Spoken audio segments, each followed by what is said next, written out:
Hello, welcome back to elite recipes. நம்ம இப்போ வெள்ளைப்பூடு ஊறுகாய் எப்படி செய்கிறதுன்றதை இந்த வீடியோவில் பார்க்க போகிறோம்.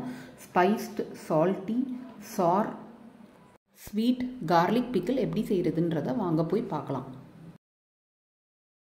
இதுக்கு மலம் பூண்டா நீங்கள் வாங்கிக்கங்க 1 kg. அந்த பூண்டை நீங்கள் நல்லா தோல் உரித்து வச்சுக்கோங்க. நல்லா நீட் அண்ட் க்ளீனாக இருக்கான்னு பார்த்துக்கோங்க. நெக்ஸ்ட்டு நம்ம மஸ்டர்ட் சீட்ஸ் 200 ml கப்புக்கு 1/4 1/2 கப் மஸ்டர்ட் சீட்ஸ் எடுத்துக்கோங்க. ஜீரா 1/4 கப்பு 200 ml கப்பில் எடுத்துக்கோங்க. கட்டி பெருங்காயம் ஒரு லெமன் சைஸ்ட் எடுத்துக்கோங்க. கட்டி பெருங்காயம் இல்லைன்னா நீங்கள் நல்லா பவுடர் பெருங்காயம் சேர்த்துக்கலாம். கொரியாண்டர் சீட்ஸ் 1/4 கப்பு 200 ml கப்புக்கு எடுத்துக்கோங்க. ஃபெனுக்ரீக் சீட்ஸ் 1/4 கப்பில் 1/2 கப் 200 ml கப்புக்கு எடுத்துக்கோங்க. 40 ரெட் சில்லிஸ் எடுத்துக்கோங்க. உங்களுக்கு காரம் வேணும்னா நீங்கள் இன்னும் கொஞ்சம் மிளகா சேர்த்துக்கலாம். 200 ml கப்புக்கு 3/4 கிறிஸ்டல் சால்ட்.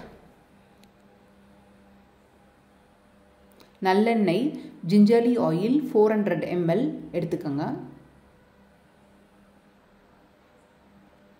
30 லெமன் வாங்கி அதை ஜூஸாக ரெடி பண்ணிக்கோங்க. 30 லெமன் பீஸ் அதை ஜூஸ் ரெடி பண்ணிக்கோங்க. ஒரு லெமன் சைஸ்ட் ஜாகரி எடுத்துக்கோங்க. ஸோ இப்போ இதெல்லாம் தான் இன்க்ரீடியன்ட்ஸ் நம்ம கார்லிக் பிக்கிள் செய்கிறதுக்கு. நீங்கள் எண்ணெயெல்லாம் நிறையா வச்சுருக்கேன்னு நினச்சிக்காதீங்க. இந்த எண்ணெய் தான் வந்து நம்ம ஊறுகாய் கெட்டு போகாமல் இருக்கிறதுக்குள்ள ப்ரிசர்வேட்டிவ். ஸோ இதெல்லாம் தான் இன்க்ரீடியன்ட்ஸ். இந்த இன்க்ரீடியன்ட்ஸ் வச்சு தான் நம்ம பிக்கிள் செய்ய போகிறோம். ஸோ இப்போ வாங்க வீடியோக்குள்ளே போய் எப்படி பிக்கிள் செய்கிறதுன்றதை நம்ம பார்க்கலாம்.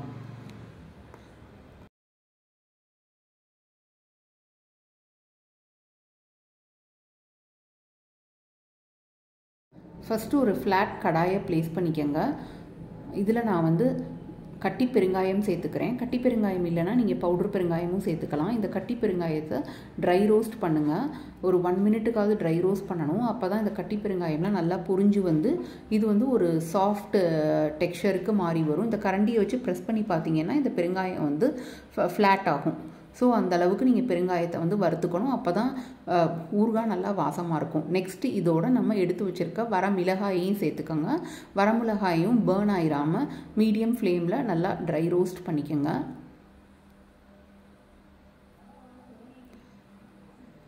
அடுத்து கொரியாண்டர் சீட்ஸ் மல்லி, இதையும் இதில் சேர்த்துக்கோங்க.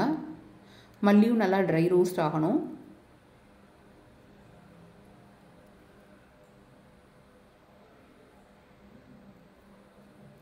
நெக்ஸ்ட் இன்க்ரீடியண்ட் ஃபெனுக்ரீக் சீட்ஸ் வெந்தயம், இதையும் நீங்கள் இதில் ஆட் பண்ணிக்கோங்க. அடுத்த இன்க்ரீடியண்ட் சீரகம், இதையும் ட்ரை ரோஸ்ட் பண்ணிக்கோங்க. இதெல்லாமே நமக்கு வந்து ஒரு ஃப்ளேவர்ஃபுல் மசாலா பவுடர் கிடைக்கும். பிக்கிள்ஸ் கெட்டு போகாமல் இருக்கிறதுக்காகவும் இதுக்கு டேஸ்ட் கொடுக்கறதுக்கும். ஃபைனலாக வந்து சால்ட்டை இதில் சேர்த்துருங்க. நல்லா கரண்டி போட்டு கிண்டி எல்லாமே நல்லா ஒரு வாசம் வர்ற வரைக்கும் நல்லா ட்ரை ரோஸ்ட் பண்ணிக்கோங்க.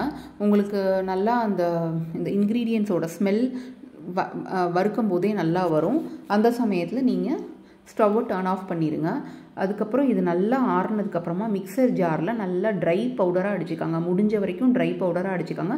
அப்புறம் இதை இந்த ஜல்லடையில் நல்லா சலிச்சு எடுத்துக்கோங்க. அப்போ தான் இன்னும் கொஞ்சம் ஃபைன் மசாலாவாக நமக்கு கிடைக்கும். இப்போ ஒரு கடாயை ப்ளேஸ் பண்ணி 200 ml நல்லெண்ணெய் இதில் ஆட் பண்ணிக்கோங்க. நல்லெண்ணெய் சேர்த்தா தான் நமக்கு ஊறுகாய் நல்லாயிருக்கும். 200 ml நல்லெண்ணெய் சேர்த்ததுக்கப்புறமா கார்லிக்லாம் நம்ம ஸ்கின் பீல் பண்ணி வச்சுருக்கோம்ல, ஸோ அந்த கார்லிக்கை இதில் சேர்த்துருங்க. இந்த கார்லிக் நம்ம ஆட் பண்ணதுக்கப்புறமா இந்த கார்லிக்கை வந்து இந்த மாதிரி ஃப்ரை பண்ணால் தான் பிக்கிள்ஸ் வந்து கெட்டு போகாமல் இருக்கும். ஸோ இந்த கார்லிக்ஸை வந்து ஒரு 5 மினிட்ஸ் நீங்கள் சிம்மிலே நீங்கள் இதை நல்லா வதக்கி விடுங்க. சிம்மில் இதை வதக்கும் போது உங்களுக்கு கார்லிக் வந்து ஒரு ஹாஃப் குக்ட் ஆகும். ஹாஃப் குக்ட் ஆகிற சமயத்தில் இந்த கார்லிக்கை நீங்கள் வந்து இன்னொரு பிளேட்டுக்கு ட்ரான்ஸ்ஃபர் பண்ணிக்கலாம். ஸோ நல்லா நிறைய கார்லிக் நம்ம வதக்கும் போது பார்க்கவே ரொம்ப அழகாக இருக்குது. எல்லாமே இது வந்து டீப் ஃப்ரை பண்ணுற மாதிரி தான் நமக்கு தெரியுது, ஏன்னா நம்ம ஆயில் நிறையா யூஸ் பண்ணுறோம் அதனால. ஸோ இந்த மாதிரி குக் ஆனால் தான் நமக்கு கார்லிக் வந்து கெட்டு போகாமல் இருக்கும். இப்போ பாருங்கள் கார்லிக் நல்லா ஹாஃப் குக்ட் ஆயிடுச்சு. டச் பண்ணி பாருங்கள் கொஞ்சம் சாஃப்ட்னஸ் இருக்கான்னு. ஸோ இப்போ இதை நான் வந்து இன்னொரு வெசலில் இதை நான் ட்ரான்ஸ்ஃபர் பண்ணிக்கிறேன். இப்போ இதை ட்ரான்ஸ்ஃபர் பண்ணதுக்கப்புறமா இது இந்த கடாயில் ஏற்கனவே எண்ணெய் இருக்கும், அந்த எண்ணெயோட இன்னொரு 200 ml ஆயில் நல்லெண்ணெய் இதில் போர் பண்ணிக்கோங்க. ஸோ இப்போ இந்த ஆயில் ரெடி ஆனதுக்கப்புறமா நம்ம எடுத்து வச்சுருக்க மஸ்டர்ட் சீட்ஸ், கடுகு இது நல்லா பொரிஞ்சு வரட்டும். கடுகு பொரிஞ்சு வந்ததுக்கப்புறமா நம்ம வச்சுருக்க லெமன் ஜூஸ் இதில் ஆட் பண்ணிடலாம். இந்த லெமன் ஜூஸ் மீடியம் ஃப்ளேமில் நல்லா கொதிச்சு வரட்டும், அப்போ தான் பச்சை ஸ்மெல் இல்லாமல் இருக்கும். இது நல்லா மலமலன்னு கொதிச்சு வரும்போது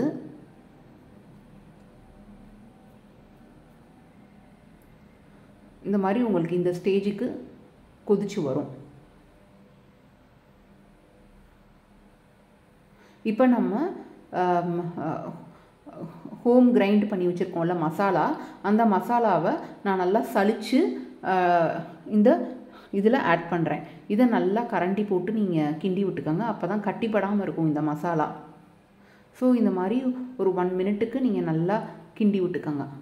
ஸோ ஸ்லோவாக இந்த மசாலா வந்து ஒரு திக் பேஸ்ட்டுக்கு வரும், ரொம்ப திக்காகவும் ஆகக்கூடாது, ஏன்னா நம்ம அடுத்து வெள்ளைப்பூடு சேர்க்கணும்ல அதனால். ஸோ இந்த மாதிரி நல்லா கலந்துருச்சு இந்த மசாலா பவுடர் இந்த லெமன் ஜூஸோட நல்லா கலந்துச்சுன்னா நல்லா செட் ஆயிரும். ஸோ இந்த மாதிரி ஒரு கன்சிஸ்டன்சிக்கு வரும். நம்ம சுற்றி இருக்க என்வாயர்மெண்ட்டை ட்ரையாக வச்சுக்கணும், ஏன்னா ஃபியூ ட்ராப்ஸ் ஆஃப் வாட்டர் பட்டால் கூட பிக்கிள்ஸ் கெட்டு போயிடும். ஏன்னா இந்த பிக்கிள்ஸ் நம்ம வந்து 1 வருஷத்துக்கு கூட வச்சுக்கலாம், கெட்டு போகாது. இப்போ பாருங்கள் ஸ்லோவாக இது கொதிச்சு வருது. கொதிச்சு வர்ற சமயத்தில் நம்ம ஏற்கனவே வதக்கின வெள்ளைப்பூடை இதில் சேர்த்துடலாம். இதையும் நல்லா கரண்டி போட்டு மிக்ஸ் பண்ணிக்கோங்க. இது எப்படியும் இப்போ உங்களுக்கு வந்து 15 மினிட்ஸ் சிம்மிலே உங்களுக்கு வேகணும், ஏன்னா கொஞ்சம் வாட்டரி கன்சிஸ்டன்சியில் இருக்குது. ஸோ இது வந்து உங்களுக்கு 15 மினிட்ஸ் வேகும்போது அந்த வெள்ளைப்பூடெல்லாம் நல்லா சார்ந்து அந்த லிக்விட் கன்சிஸ்டன்சி கரெக்ட் கன்சிஸ்டன்சிக்கு உங்களுக்கு வரும். இப்போ நீங்கள் எல்லாம் டேஸ்ட் பண்ணி பாருங்கள், உங்களுக்கு பிக்கிள் சால்ட் எல்லாம் கரெக்டாக இருக்கா அப்படின்னு.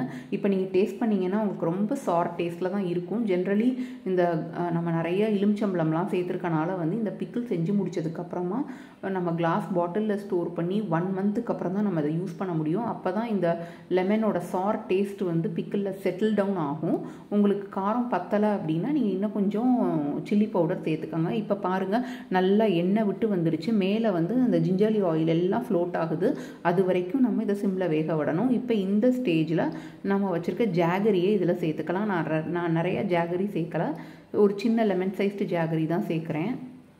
இதையும் நல்லா இப்போ ஒரு கரண்டி போட்டு மிக்ஸ் பண்ணிங்கன்னா ஒரு 1 மினிட்டுக்கு வச்சுருந்துட்டு அப்புறம் நீங்கள் ஃப்ளேமை டர்ன் ஆஃப் பண்ணிடலாம். கார்லிக் பிக்கிள் ரொம்ப யம்மியாக ரெடி ஆயிடுச்சு. சில பேருக்கு ஊறுகாய் இல்லாமல் அன்றைக்கி லஞ்ச் இறங்காது வந்து, அவங்கள மாதிரி பர்சன்ஸ்க்கு இந்த பிக்கிள் ரொம்ப ஹெல்ப்ஃபுல்லாகவும் இருக்கும். இப்போ 1 kg ஆஃப் கார்லிக்லேயே உங்களுக்கு வந்து 500 grams ஆஃப் பாட்டில் பிக்கிள் உங்களுக்கு கிடைக்கிது. ஸோ கண்டிப்பாக நீங்களும் ட்ரை பண்ணி பாருங்கள். லைக் பண்ணுங்கள், சப்ஸ்கிரைப் பண்ணுங்கள், கமெண்ட் பண்ணுங்கள், ஷேர் பண்ணுங்கள் இந்த வீடியோவை. இந்த பிக்கிளை கண்டிப்பாக ட்ரை பண்ணி பாருங்கள். இந்த ஆயில் தான் இதோட ப்ரிசர்வேட்டிவ். இந்த பிக்கிள் கெட்டு போகாமல் இருக்கிறதுக்கு நம்ம ஆயில் குறைச்சி யூஸ் பண்ணணும்னு நம்ம நினச்சோன்னா கண்டிப்பாக பிக்கிள் கெட்டு போயிடும். ஸோ இந்த மாதிரி நீங்கள் நல்ல தண்ணி இல்லாத ஃப்ரெஷ் நீட் அண்ட் க்ளீன் பாட்டிலில் இதை நீங்கள் ட்ரான்ஸ்ஃபர் பண்ணி நல்லா மூடி போட்டு மூடி வச்சுக்கோங்க. 1 மந்த்துக்கு அப்புறம் இந்த பிக்கிளை நீங்கள் கர்ட் ரைஸோடு சாப்பிடும்போது உங்களுக்கு நல்லா அந்த சார் டேஸ்டெல்லாம் செட்டில் டவுன் ஆகி கரெக்டான டேஸ்ட்டுக்கு பிக்கிள் வந்துடும். நான் வந்து ரொம்ப காரமான பிக்கிளாக செய்யலை.